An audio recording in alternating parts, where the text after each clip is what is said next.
What do I do when I feel fatigued and tired as a leader?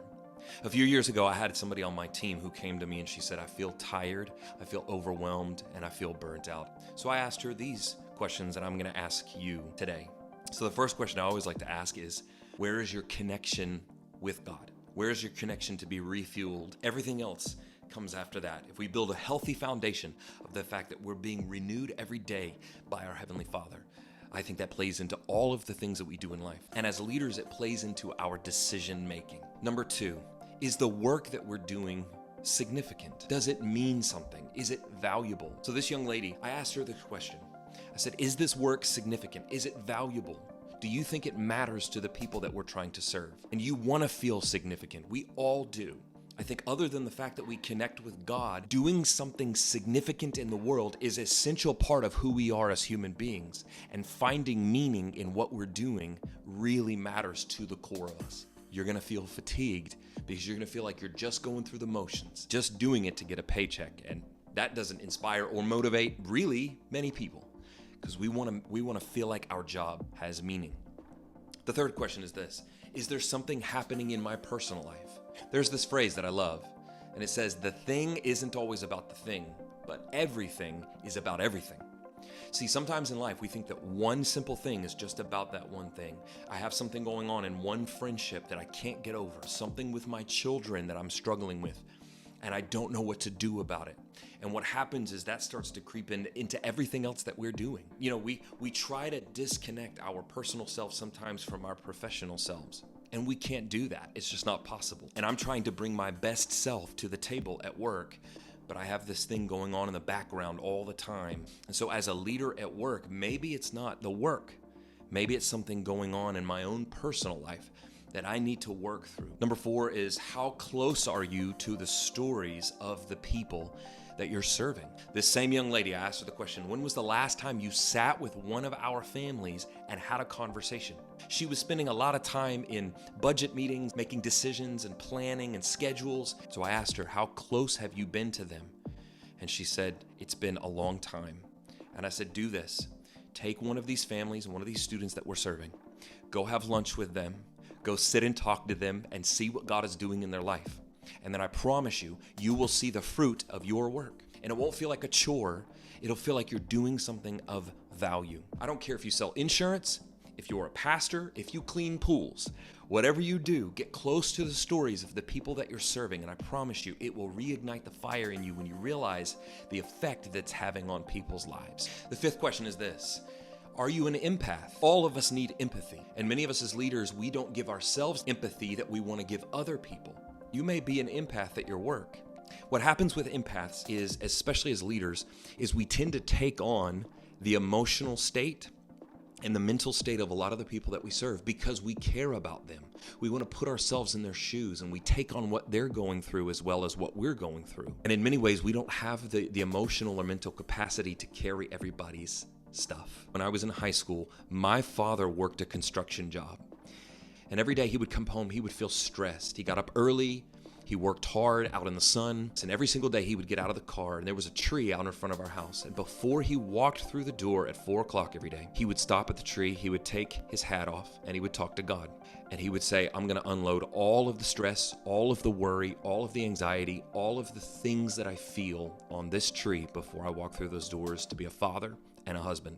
And I thought that was a great practice. And so let me encourage you, if you're an empath, maybe you're that one person that everybody trusts in the workplace and they want to hear from you. They want to hear your thoughts. They want to hear your wisdom. That's a good thing. At the same time, is there a time and a place that you unload maybe what you're carrying from your own team? Is there something that you're carrying that you shouldn't be? Jesus said, come to me, all who are weary and heavy laden, and I will give you rest. Matthew 11:28. Question number 6, inside of work, what fuels you? What fuels you that you do on your job? What are the areas of your job that move the needle? They stoke the fire in you. You know, we don't need a fire lit under us sometimes. We need it lit inside of us. So what fuels you on your job? You may need to do that more. Number 7, outside of work, what refuels you? What refuels you in your personal life? It's really good to have hobbies and to build our soul, to refresh us. Yes, we can make sure we're going on vacation. Yes, we can sleep more. But one of the unique and significant things that God has given us is the fact that we can replenish our soul by doing something that we really like to do. Question number 8. When was the last time you went on vacation? Away with the family. You went away with friends. You got away and did something that got your mind off of it. You know, it's healthy. I remember a pastor friend in Seattle years ago. He talked about it being Bread Truck Monday. He would preach every single Sunday, and then Bread Truck Monday would come around, and the mind games, the devil would just hit him with these mind games of like, I'm not a good enough leader. I'm not a good enough pastor. That sermon wasn't good enough. Nobody cares. Nobody's going to take it and apply it. And so he did what he called Bread Truck Monday. Every single Sunday night at 10 p.m., he quit. And on Monday evening at 10 p.m., he re-engaged. But that was Bread Truck Monday. So he had to have stuff that he did on Monday to get his mind off of it. He had to get his mind off of, constantly thinking about how this was affecting people's lives. And the last one is this.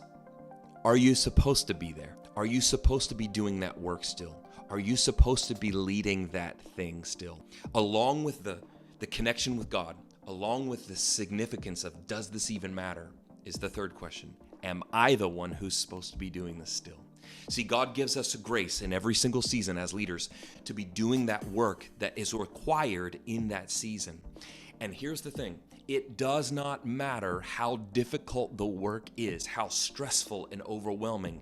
If we have that passion of, I know that I'm supposed to be here right now, there's not a thing that can stop us from doing it. Listen, I've been through seasons in life where my wife has to stop me.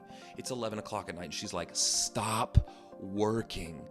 I don't feel overwhelmed. I don't feel tired. I don't feel stressed. I love what I'm doing and I just want to do it all day, every day. On the flip side of that, if we don't feel like we're supposed to be doing that particular work, the challenge is even the slightest small task will just rub us the wrong way. We feel too tired to answer emails. We feel too tired to call somebody back or to answer a text. I remember years ago I was doing a job and I knew the grace of God had lifted off of me doing that job as a leader. I knew for Tara and me, our time there was done. And I knew that because every single time I drove up to the front of the building where we were working, I did not want to go in. I would lay my head on the steering wheel and go, God, you're going to have to help me. I don't want to be here anymore. I loved the people and I loved the place and we were done. Are you supposed to be there? If you're supposed to be there, there's not a thing that can stop you from working hard. If you're not supposed to be there, there's not a million encouragements on the planet. There's not a million successful sales. There's not a million people patting you on the back that can make you feel like you want to walk through the doors of that job again. Why are we feeling fatigued? It could be a lot of things. It could be our personal life. It could be the professional life. Do you have leader fatigue? Ask yourself these questions.